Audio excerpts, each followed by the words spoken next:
અનારંભસ્તુ કાર્યાણામ પ્રથમમ બુદ્ધિલક્ષણમ આરબ્ધસ્યાંતગમનમ દ્વિતીયમ બુદ્ધિલક્ષણમ.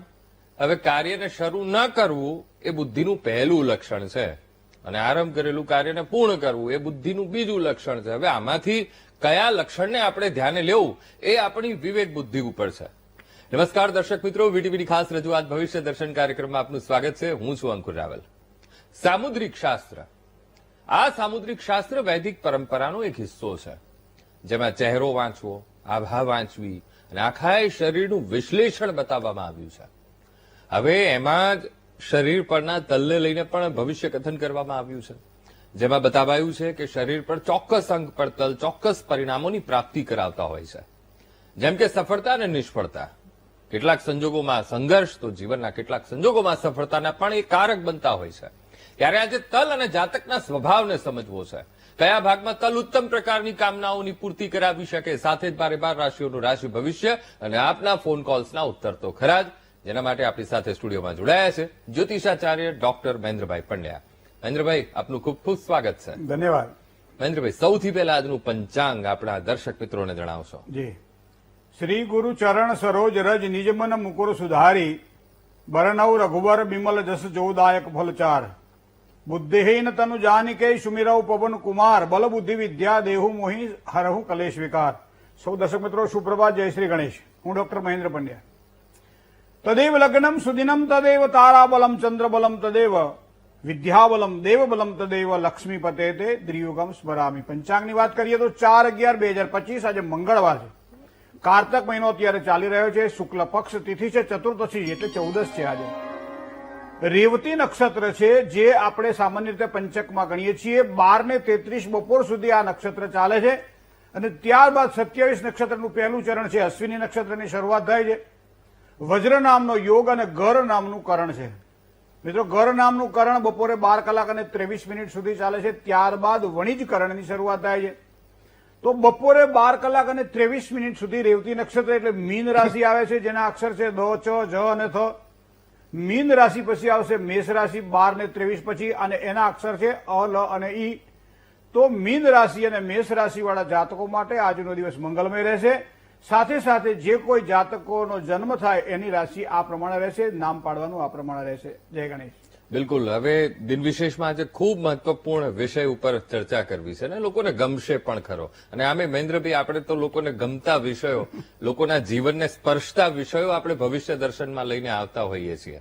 ત્યારે આજે જ્યોતિષ શાસ્ત્રથી જ જોડાયેલો અને કદાચ એનો જ એક અંગ એટલે કે સામુદ્રિક શાસ્ત્ર, કે જેના ઉપરથી ઘણું બધું ભવિષ્ય કથન થતું હોય છે. શરીરના કયા અંગમાં કઈ વસ્તુ, એના ઉપરથી પણ ભવિષ્ય કથન થતું હોય છે. હવે આજે આ તલને સમજવો છે, કારણ કે ઘણીવાર એવું પણ બતાવવામાં આવ્યું છે કે ભાઈ શરીરના અમુક ચોક્કસ ભાગમાં જો તલ હોય તો સારા પરિણામોની પ્રાપ્તિ કરાવતા હોય છે.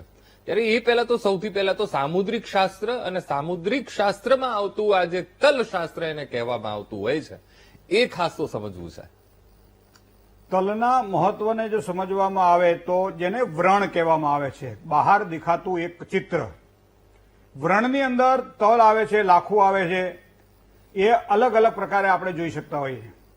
સામુદ્રિક શાસ્ત્રમાં હાથની રેખાઓને જોઈને જે રીતે ભવિષ્યનું ફળકથન થાય છે, એ જ રીતે વ્યક્તિના સ્વભાવને ઓળખવો હોય, ભવિષ્યનું કેવું રહેશે એ જાણવું હોય, ભવિષ્યની અંદર કયા કયા સ્વપ્ના હોય સેવે તો એના સિદ્ધ થાય એ જોવું હોય, કઈ રીતે તલની કેવી અસર થશે. કારણ કે ઘણી વખત તમે જુઓ છો કે આપણે જોઈએ કે અમુક વ્યક્તિના મગજ બહુ જ શાર્પ હોય છે, તેજ હોય છે, અને એના કારણે એને શીઘ્ર નિર્ણય લઈ શકે છે. અને ક્યારેક ક્યારેક એવું બને કે એ નિર્ણય લેવામાં બહુ જ વિલંબ કરતો હોય છે અને એના કારણે એને મુશ્કેલીઓ ઉભરતી હોય છે. તો આ મુશ્કેલીઓ અને સફળતાનો પ્રભાવ એ તલ ઉપર જ્યારે આપણે જાણવો હોય ત્યારે કઈ રીતે જાણી શકાય. તલના ઘણા બધા નિયમો છે અને એ શાસ્ત્રમાં, સામુદ્રિક શાસ્ત્રની અંદર એના વિશેષ ઉલ્લેખ કરવામાં આવેલા છે. શરીરની અંદર આપણે કહીએ ને ભાઈ અર્ધનારી નટેશ્વર, અડધું જે અંગ, જે ડાબું અંગ છે, અડધું અંગ છે, જમણું અંગ છે. તો અને એમાં તલના ચિત્રમાં એવું કહેવામાં આવે છે કે તલ જેને ડાબી બાજુ જે હોય છે એને પીડાદાયક હોય છે, જમણી બાજુ લાભદાયક હોય છે. ઘણી વખત બધા જ તલ શરીર ઉપર હોય એ સારા નથી હોતા, ઘણી વખત બધા તલ ખરાબ પણ નથી હોતા. પણ તલના આધારે જે લોકોને, આમ તો પહેલાના એક સમય એવો હતો કે જયારે અંગ્રેજો રાજ્ય કરતા હતા ત્યારે આપણે અમુક આપણા વડવાઓએ અમુક કીધેલું, બરોબર, કે ભાઈ માકડ મૂછો ને માંજરો હૈયે ન હોય વાળ, એના જો કોઈ શકન લે તો ન ભાળે ઘર કે બાર. તો આ બધી વાતો જે આપણે જાણવાની વાત કરીએ ત્યારે એ બધી શેના કારણે જોઈએ કે એના અનુભવના કારણે જોવા મળે મિત્રો. તો અહીંયા શરીરની અંદર કયા ભાગમાં તલ હોય ત્યારે એ શુભ પરિણામ આપે અને કયા ભાગમાં જયારે તલ હોય ત્યારે અશુભ પરિણામ આપે. ઘણી વખત લોકો બુદ્ધિમાન હોય, જ્ઞાની હોય, વિદ્વાન હોય, ચતુર હોય, હોશિયાર હોય ત્યારે કયા ભાગમાં એના તલ એને લાભ કરાવડાવતા હોય છે. ખાસ કરી બહેનો માટે, સ્ત્રીઓ માટે તલને ખૂબ જ વિશેષ પ્રાધાન્ય આપવામાં આવે છે, મહત્વ આપવામાં આવે છે. શરીર ઉપર તલના આધારે કોઈ પણ વ્યક્તિના સ્વભાવને, કોઈ પણ વ્યક્તિના જીવનના ભવિષ્યને આંકી શકાય છે, કારણ કે તલનું ખૂબ જ મહત્વ રહેલું છે. તમારા શરીર ઉપર ક્યાં તલ છે અને એનાથી શુભત્વ અને અશુભત્વને શું જાણી શકાય છે. તો અમુક શાસ્ત્રની અંદર તો બહુ સચોટ ઉલ્લેખ કરવામાં આવેલા છે કે આવા વ્રણ કે આવા લાખો અથવા તો તલ જો શરીર ઉપર હોય તો સામાન્ય પરિણામ સારા આપે. ઘણી વખત એક વિશેષ નેતાને મળવાનું થયું હતું, જે એક સમય ગુજરાતની અંદર મોટું માથું ગણાતું હતું નેતૃત્વની અંદર. તો એમને મને કહ્યું, ગોરદા જુઓ ને આ મારા હાથની અંદર મધ્ય ભાગમાં મને તલ છે અને છતાંય એમ કહેવાય તલ એવો હોય કે મુઠ્ઠી વાળી દો તમે અને તલ જો તમારી મુઠ્ઠીની અંદર આવી જાય તો એમાં કરોડાદેવી ખરબોપતિ હોઈ શકે. તો એને ખાલી હસતા હસતા કહેલું, ભાઈ જો અમે તો બધા અહીં નહીં બેઠા છીએ અને અમારી હારે કામ કરવાવાળા વ્યક્તિઓ ખરબોપતિ થઈ ગયા. ત્યારે અમે ખાલી એટલું જ કહેલું કે આ તલ ક્યારે નિષ્ફળ થતો નથી. પહેલા એ વ્યક્તિ પોતે આધાર લે છે, ખરબોપતિ બને છે અને એના આધારે કારણ કે ઘણી વખત કેવું છે કે નદીમાંથી પાણી નીકળે પોતાના નેરિયા વાળી લે તો એ કઈ પાણી ના કહેવાય, એ તો નેરિયામાંથી લીધેલું પાણી છે, પણ નદી તો અલગ છે. એ જ રીતે અહીંયા તમારી હાથની અંદર એમ કહેવાય છે કે મધ્ય ભાગની અંદર જયારે આમ તલ આવે અને મુઠ્ઠી વાળી દો અને તલ જો મુઠ્ઠીની અંદર હમાઈ જાય, એમાં ખાસ કરી જમણા હાથમાં, તો એ માણસના ભાગ્યની અંદર જેને કહે કે હાવ શૂન્યમાંથી સર્જન કરી અને વ્યક્તિ પોતાના પગ ઉપર ઉભો રહી અને જીવનમાં પોતાની એક નવી દિશા કંડારી શકે છે. આ તલના મહત્વની વાત છે મિત્રો. અલગ અલગ પ્રકારે જો તલ હોય તો એનું અલગ અલગ પ્રકારનું મહત્વ બતાવવામાં આવે છે. આમ તો સામાન્ય વાત છે તલ એ, હા ઘણી વખત જન્મ પહેલા જ એટલે જન્મતાની સાથે જ એને તલ હોય છે અને ઘણી વખત જન્મ પછી એ તલના ચિહ્નો એના જોવા મળે છે. તો આ પણ આપણે જોઈ શકીએ છીએ, જાણી શકીએ છીએ અને એનો આકાર, એના આધારે રંગનો સ્વભાવ, એના આધારે આપણે બધી વસ્તુઓને માર્ક કરી શકીએ છીએ. હા તમે જોજો, તમારા આપણે નાકથી શરૂઆત કરીએ તો તમારા નાકના ભાગની અંદર જો તલ હોય તો આ વ્યક્તિ ધનવાન અને સફળ બને. પણ કઈ બાજુ? જમણી બાજુ. હા, ડાબી બાજુ પાછું હોય તો એ કે લાઈને જરા 20 રૂપિયા શું કામ કે બીડીની બંડલ લેવું છે, જરા બહુ તલબ લાગી છે. આવા વ્યક્તિઓ ડાબા તોલ બધી જગ્યાએ સરખા પરિણામ નથી આપતા. ઘણી વખત બસમાં બે પછી ટિકિટના પૈસા ના આવે એની પાસે, તારે ખબર પડે કંડક્ટર આવે ત્યારે કે પૈસા પાકીટ તો ઘરે પડી રહ્યું. તો એનો મતલબ ડાબી બાજુ તલ છે એટલે એનો અનિર્ણયાત્મક શક્તિ જેને કહી શકાય, જેની નિર્ણય શક્તિ પાવરફુલ નથી. ઘણી વખત એવું થાય કે જયારે નીકળવાનું હોય ત્યારે ઘાંકો થતો હોય માણસ. તો આ બધા નાકની ડાબી બાજુના જે તલ હોય ને એ આવા મોટા ભાગે આપણને જોવા મળે છે. બીજી વસ્તુ તમને એક વસ્તુ કહું કે તલ જો નાના તલ હોય ને, ઝીણા તલ તો હારા હોય, પાછો મોટો તલ હોય ને પાછો આળસું હોય પાછો, એને ઉભો કરવો પડે, ભાઈ ઉભો થાવે દાડો ઉગ્યો. શું કામ કે એનો મોટો તલ સારો નહીં, નાનો તલ હોય, ઝીણો તલ હોય અને જેને કહેવાય કે લાલ તલ હોય તો એને ખૂબ જ સારી શુભત્વ અને સુખાકારીની પ્રાપ્તિ કરાવડાવે છે. બીજી વસ્તુ તમને કહું, આંખની વાત કરીએ આપણે તો આંખની અંદર ડાબી બાજુ તલ હોય કે જમણી બાજુ તલ હોય તો આ એકદમ નાનો તલ જો તમને આ બંને ભાગમાંથી કોઈ પણ એક ભાગમાં જોવા મળે ત્યારે તમે જોજો જમણી બાજુ જેને તલ હોય ને આંખની ઉપરના પાપણના ભાગની અંદર કે ઉપરના ભ્રમરોની આજુબાજુના ભાગમાં, તો એ માણસ હંમેશા તમને કોઈક જીવનની અંદર તમને એને આમ ખાલી સમજણ આપી દો થોડી એટલે હારું કામ કરી લે. સમજદાર કોઈ ઈશારા કાપીએ તો આ ઈશારાથી મને સમજી જાય કે આ શું કહેવા માંગે છે અથવા તો એને શું કરવું છે, મતલબ શાર્પ બુદ્ધિ છે એની. તો આ રીતે તલ આપણને અલગ અલગ પ્રકારે વસ્તુ સૂચવે છે. મગજનું તેજ હોય અને મોટા ભાગે આ લોકો સફળતા પ્રાપ્ત કરવા માટે એમ કહેવાય છે કે મહેનત કરી અને સફળ થતા હોય છે. ઘણી વખત તમે જુઓ કે મુશ્કેલીઓ દ્વારા પણ માણસને સફળતા પ્રાપ્ત થતી હોય છે. તો એમાં પણ તલના ચિહ્નનું બહુ જ મહત્વ બધે. હવે ગાલ ઉપર તલ હોય એટલે સામાન્ય રીતે આમ શણગાર તરીકે ખાસ મહત્વનો માનવામાં આવે છે. પણ એમ કહે છે કે જેના ગાલ ઉપર જે તલ હોય ને આવા વ્યક્તિઓ મોટા ભાગે તમે જોજો કે બુદ્ધિમાન હોય, ભાગ્યશાળી હોય અને એ વ્યક્તિઓ કોઈ પણ કાર્યમાં સફળ થાય. જો ગૃહિણી હોય તો સારામાં સારી ગૃહિણી બને, માતા હોય તો સંતાનોને સારામાં સારી સુખાકારી મળે, પત્ની હોય તો પતિને સારામાં સારું સુખ પ્રદાન કરે, એ પરિવારનું જતન કરે. જ્યાં આવા વ્યક્તિઓના ગાલ ઉપર જયારે ખાસ કરી દીકરીઓ, માતાઓ અને બહેનોના ગાલ ઉપર જયારે આ રીતના તલ જોવા મળતા હોય ત્યારે આ વ્યક્તિઓ સફળ જે ક્ષેત્રમાં કામ કરે છે, કોઈ જોબ કરે છે તો એમાં સફળતાપૂર્વક કામ કરશે, ધંધો કરે છે, પતિની સહાય કરે છે, સફળતાપૂર્વક એક આગળ વધી અને પોતાનું એક બનાવશે. એનું મૂળ કારણ કે આપણને આ વસ્તુ જોવા મળે છે. ઘણા લોકો ગાલ ઉપર જયારે તલ હોય ને ત્યારે સુખી જીવનની આ એક નિશાની બતાવવામાં આવે છે. એક હાથના હથેળીના મધ્ય ભાગની અંદર અને ગાલની અંદર. જયારે હવે તમે અત્યારે પછી જોજો આ જુઓ ને પછી શાંતિથી દર્પણ લઈને જોજો કે તમારે ક્યાં ક્યાં તલ છે, તમને ખબર પડી જાય કે આપણે આમ શું કરવા આવ્યા છીએ અહીંયા. પણ તમને બીજી વાત તમને કહું, માથાની જો વાત કરવામાં આવે, ઐશ્વર્ય ઘણી વખત તમે જોજો કે માણસ જયારે દુઃખી થાય, માણસ જયારે આમ તકલીફ થાય ને ત્યારે માથા કૂટતું હોય છે. જોયું ને આપણે, હવે માથાને એને દુઃખને શું લેવા દેવા, પણ જયારે તકલીફ ઉભી થાય ત્યારે માથા કૂટતા મતલબ પોતાના ભાગ્યને કોસે છે. પણ આ જ માથાના ભાગમાં જયારે તમને તલ જોવા મળે ત્યારે એ તલ શુભત્વ કે અશુભત્વ નિશાની. જો માથાના ડાબી બાજુના ભાગમાં તલ હોય તો તમારે સંઘર્ષ પછી સફળતા પ્રાપ્ત થાય, સીધી સફળતા મળશે નહીં. પણ જમણી બાજુ જો તમારો તલ હોય તો સફળતા તમને પ્રાપ્ત થશે. એના માટે ઓછી મહેનત કરો અને સારામાં સારી સફળતાની પ્રાપ્તિ કરો.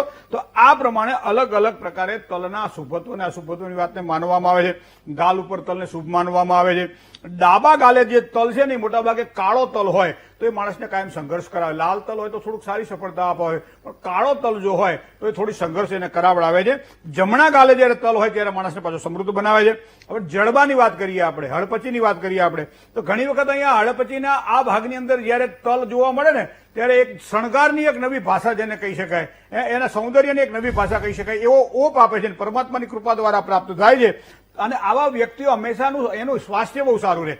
જેના મધ્ય ભાગની અંદર જયારે તમને જો આ દેખાય તલ, તમને એવો તલ જો તમને જોવા મળે ને તો એનું સ્વાસ્થ્ય બહુ સારું હોય. ગમે એવી પરિસ્થિતિ હોય, ગમે એવી ઋતુ હોય, એ ઓછા બીમાર પડે અને સ્વાસ્થ્યની બાબતમાં ખૂબ પોતે કાળજી રાખી અને આગળ વધતા હોય છે. તો આ રીતે ઘણી વખત તમે જો ડાબી બાજુના ભાગમાં ખાસ કરી સ્ત્રીઓને જયારે તલ જોવા મળે ને તો આવી સ્ત્રીઓ મોટાભાગે મિલનસાર સ્વભાવની જોવા મળશે. એ 5-25 વચ્ચે બેઠી હોય ને તો પોતાનું એક અલગ અસ્તિત્વ ઉભું કરી શકે છે. પોતાની બુદ્ધિશક્તિ દ્વારા, કુશળતા દ્વારા, કાર્ય દ્વારા લોકોને વહાલા લાગે, આવો એનો વ્યવહાર હોય અને એના કારણે એ વ્યક્તિ હંમેશા આગળ પડીને કામ કરે છે. મિલનસાર સ્વભાવ હોય.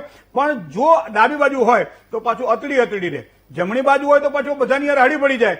પણ જો ડાબી બાજુ હોય તો પાછું અતડી, કોઈને યાર બોલવું નહીં, કોઈની યાર કામ નહીં કરવું, કોઈની પાસે બેન વાતો નહીં કરવી અને આમ જોયા કરે કે મારા વિશે તો વાત નથી કરતા, આવી શંકાશીલ સ્વભાવ રહ્યો. આ મોટાભાગે તમને આ ડાબી બાજુ જો તલ હોય તો જોવા મળે. હવે હોઠની ડાબી બાજુના ભાગમાં, નીચેના ભાગમાં, જીભનો જે આપણા ભાગ છે નીચેના ભાગમાં જો તલ જોવા મળે ત્યારે એને જીવન સાથી સાથે મતભેદ જોવા મળે. ફરીથી કોઈ સમજી લ્યો કે હોઠની ડાબી બાજુ, તો આપણો જે હોઠ હોય નીચેનો, એ હોઠની ડાબી બાજુ તલ જોવા મળે તો એને દાંપત્ય જીવનની અંદર કાયમ મોટાભાગે ક્યાંક ને ક્યાંક મતભેદો એને જોવા જ મળશે. કારણ કે આ તલ આવું સૂચન કરી રહ્યું છે કે દાંપત્ય જીવનમાં પોતાના જીવનસાથી યા જીવનસંગીની સાથે વ્યવહારમાં ક્યાંક રૂક્ષતા જોવા મળશે, પ્રેમ ઓછો જોવા મળે અને આમાં પોતાના જે કહેવાય કે માલિકી પણ વધારે જોવા મળે અને એના કારણે સ્વભાવની અંદર એનો કંઈક મતભેદ આવી જાય. આવી જોવા હથેળીના મધ્ય ભાગમાં સમૃદ્ધ, હથેળીના અમુક ભાગમાં જયારે તલ હોય ત્યારે માણસ ઉડાવું જોવા મળે. તમે કે મારો છોકરો ઉડાવ છે, પૈસા હાથમાં ટકતા નથી. ઘણી વખત આપણે જીવનમાં જોઈએ છીએ કે હાથમાં આવ્યું ભોગું જતું રહ્યું, ઉડાવ થઈ ગયો. તો તમે જોજો કે હથેળીના જમણા ભાગની અંદર જયારે તલ જોવા મળે ત્યારે સમૃદ્ધિ સારી રહે, પણ ડાબા ભાગની અંદર જયારે હથેળીમાં તલ જોવા મળે ત્યારે આવા વ્યક્તિઓ મોટા ભાગે આપણને ઉડાવ જોવા મળે અને કાં તો કંજૂસ જોવા મળે. કંજૂસે પાછા તમને આ જ ભાગમાં જોવા મળે છે. આવી નાની નાની બાબતો મિત્રો ઘણી બધી જોવાની છે. તમને હોઠ તો મારો છે ને, હોઠ, એ હોઠના નીચલા ભાગે તમે તલ જોઈ લેજો. ઘણી જગ્યાએ ના હોય તો લોકો એક નાનું ટપકું પણ બહેનો કરતી હોય છે. શું કામ કે એના કારણે સૌંદર્યનો નિખાર આવે છે. પણ કુદરતી રીતે કદાચ આપણને જો નીચલા હોઠના ભાગમાં આવે ને તો આવા વ્યક્તિઓ મોટાભાગે ખાવા પીવાના બહુ શોખીન હોય. પણ હા, એક વસ્તુ બીજી છે પાછી છે કે એનું જે સ્વભાવ છે ને એ બહુ એ જે અમુક એક જ નથી કહેતા કે મારી કોઈ પણ કામ કરતા હોઈએ આપણે ત્યારે એના ડબલ વિચારો થઈ જાય. આ કામ કરું કે આ કામ કરું, આ લેવું કે આ લેવું. અને ઘણી વખત જયારે કોઈ પણ પસંદગી કરવાની હોય ત્યારે પસંદગીમાં પણ થાપ ખાઈ જતા હોય છે. જેના હોઠના નીચેના ભાગમાં તલ હોય એ પતિની પસંદગી કરવા માટે જાય, અથવા તો કોઈ પણ હમણાં સાંભળેલું કે હાડીની પસંદગી કરવામાં અડધો-પોણો કલાક સ્ત્રીને એક દુકાનની અંદર લાગ્યો. એટલે સામાન્ય પુરુષે પૂછ્યું ભાઈ એક હાડી ખરીદવી છે એમાં અડધો કલાક તું બગાડે, હજી તો ઘણી બધી વસ્તુઓ ખરીદીને હાજર ઘરે જવાનું છે. ત્યારે સ્ત્રીએ પોતાના પતિને ચોખ્ખું કહી દીધું કે તમે બહુ માથાકૂટ ના કરશો મારી યારે, આ તમને ઝડપથી ખરીદે ને એમાં તકલીફ આ થઈ મારી, એટલા કારણે હવે તો બધું ચકાસીને જ ખરીદવું છે. જમણી બાજુના ભાગમાં જયારે તલ હોય ત્યારે હંમેશા એ વ્યક્તિની ચકાસણી સાચી હોય છે. પણ ડાબી બાજુના ભાગમાં તલ હોય, આ ખાસ કરી જાતીય વાસનાઓ જેને કહી શકાય ને એમાં પણ તમને વધારે આ પ્રકોપ જોવા મળશે.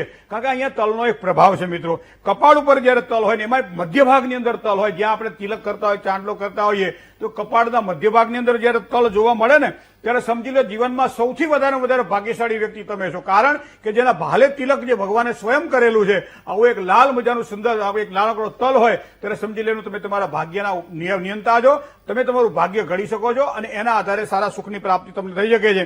ઘણી વખત આપણે જોઈએ છીએ હૃદયના ડાબી બાજુના ભાગમાં જયારે પણ તલ જોવા મળે ત્યારે ખાસ કરી બહેનો માટે દાંપત્યની સુખાકારી સારી મળે, પણ આ જ તલ પાછો પુરુષોને હૃદયના જમણા ભાગમાં જોવા મળે ત્યારે લગ્ન જીવનનું સારું સુખ પ્રાપ્ત થાય. તો લગ્ન જીવનની સારી સુખાકારી માટે પણ તલનું મહત્વ બતાવવામાં આવેલું છે.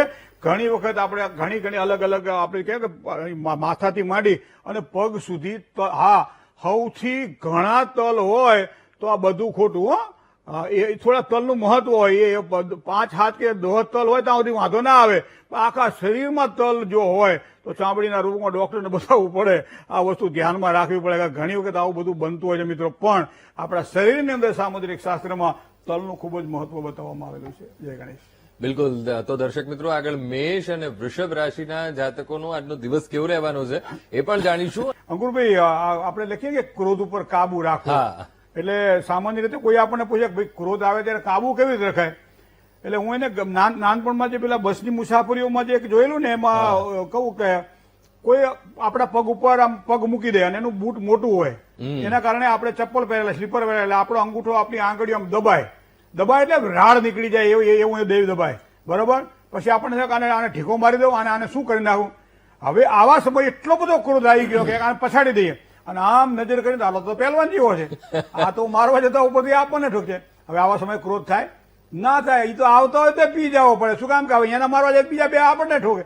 તો આ ન થાય એના માટે એનું કહેવાય ક્રોધને પીવો, એટલે ક્રોધને નિયંત્રણમાં રાખવો. પણ અત્યારે તો જનરેશન છે કે સામે જોતું પણ નથી, કઈ કહેવાનું હોય કહી જ દેતા હોય છે, એવી જનરેશન છે અત્યારે તો મહેન્દ્રભાઈ. ખરેખર એ સામે જોવે નહીં.